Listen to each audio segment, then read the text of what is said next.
आज हम आप लोगों के लिए निर्देशांक ज्यामिति का दूसरा वीडियो डालने जा रहे हैं। तो उस और आप लोग ये बोर्ड परीक्षा के लिए आप लोगों के लिए बहुत ही इम्पॉर्टेंट टॉपिक है।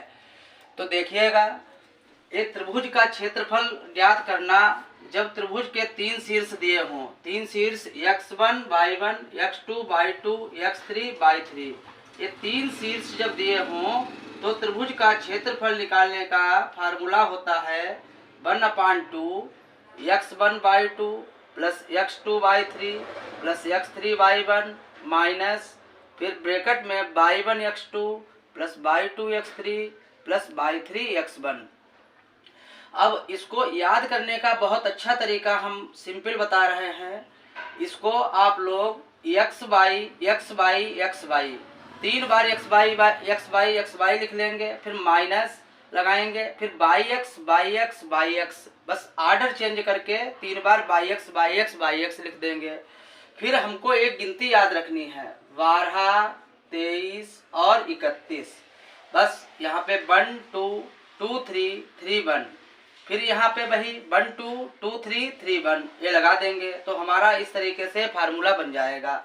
बहुत सिंपल तरीका बताया है। और अब दूसरी कंडीशन एक होगी, यदि बिंदु संरेख हैं या एक रेखा में है कहे, तब त्रिभुज का क्षेत्रफल जो होता है वो 0 आता है। और अगर कोई वैल्यू किसी की निकालनी हो तो इन्हीं संरेख के लिए त्रिभुज का क्षेत्रफल जो है वो 0 लेके चलेंगे और के या अचर कोई राशि है उसकी वैल्यू निकाल लेंगे। अब एक क्वेश्चन है, ये आपकी बोर्ड परीक्षा में 20 में और 22 में ये पूछा गया है, 2020 और 22 में पूछा गया है।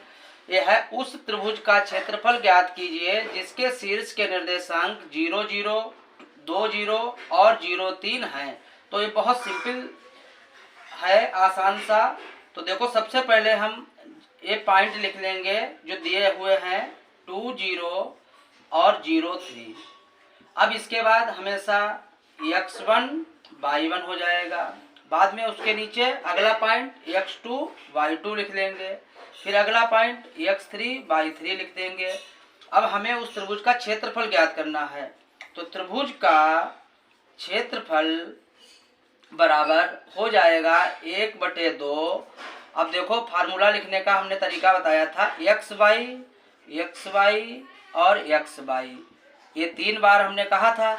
माइनस इसका आर्डर चेंज कर दीजिए, yx प्लस yx ये लिख देंगे। अब हमने गिनती बताई थी 12 23 31। अब देखो 1 2 2 3 3 1 ये लिख दिया। ऐसे 1 2 2 3 और 3 1 ये लगा दिया। बस हमको अब वैल्यू रखनी है 1/2।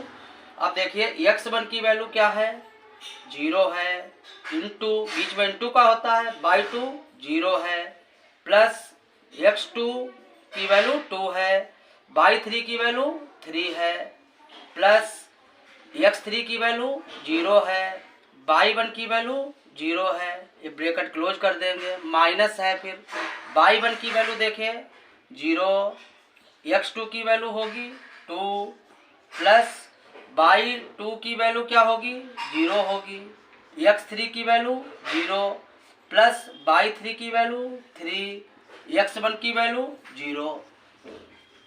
अब इस तरीके से 1/2। अब 0 0 की मल्टीप्लाई 0 हो गई, 2 और 3 की मल्टीप्लाई 6 हो गई, ये 0 हो गई। माइनस अब 0 की किसी संख्या से मल्टीप्लाई करेंगे 0 आ जाएगा, ये भी 0 हो जाएगा, और 3 और 0 की मल्टीप्लाई ये भी 0 हो गया। तो क्या बचा 1/2। अब 0 0 ये सब 0 ही है तो 6 ही बचेगा।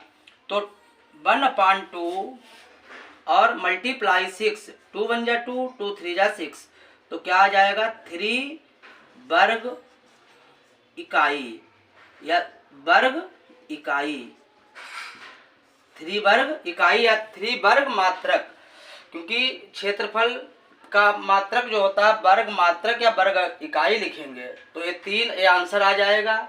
इस तरीके से त्रिभुज का क्षेत्रफल ज्ञात करेंगे। आया था कि बिंदु संरेख होते हैं तो उसके लिए कंडीशन बताई थी। तो अगर बिंदु संरेख दिए हुए हैं तो त्रिभुज का क्षेत्रफल बराबर 0 होता है।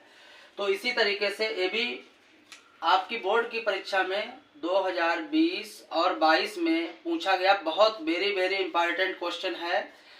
दिया हुआ है, यदि बिंदु A0, 0B तथा XY संरेख हैं तब सिद्ध कीजिए x/a plus y/b equal to 1।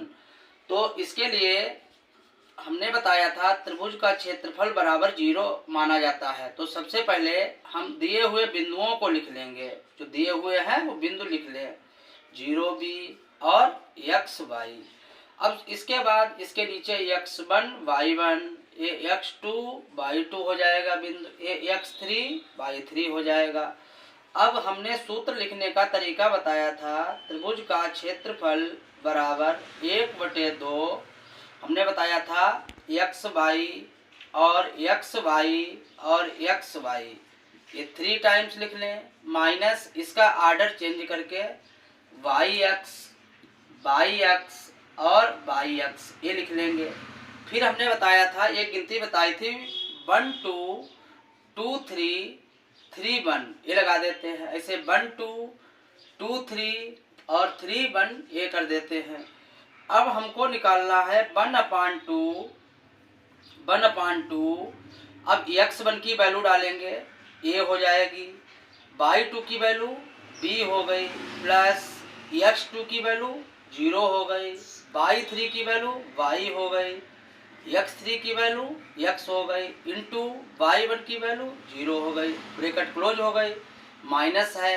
फिर इसके बाद हम देखते हैं y1 है, तो y1 की वैल्यू 0 मल्टीप्लाई x2 की वैल्यू वो भी 0 हो गई, y2 की वैल्यू ये b हो गई, x3 की वैल्यू x हो गई, प्लस y3 की वैल्यू y हो गई, x1 की वैल्यू a हो गई और ब्रैकेट क्लोज। और त्रिभुज का क्षेत्रफल जो है वो 0 ले लेते हैं। तो ये अब हम लिख लेंगे 1/2। अब इसकी मल्टीप्लाई करेंगे a और b की, a b हो जाएगी, प्लस 0 और y की मल्टीप्लाई 0 हो गई, ये भी 0 हो जाएगी, माइनस अब ये तो को रोक लेंगे इधर ही, और x और y वाले टर्म जो है बराबर के दूसरी तरफ ले जाएंगे। तो माइनस का है ये हो जाएगा, प्लस का a भी हो जाएगा, प्लस y/b। तो इसी तरीके से ये फार्मूला हमको प्रूफ करना था, ये हमारा प्रूफमेंट आ गया, x/a plus y/b equal to 1। Thank you.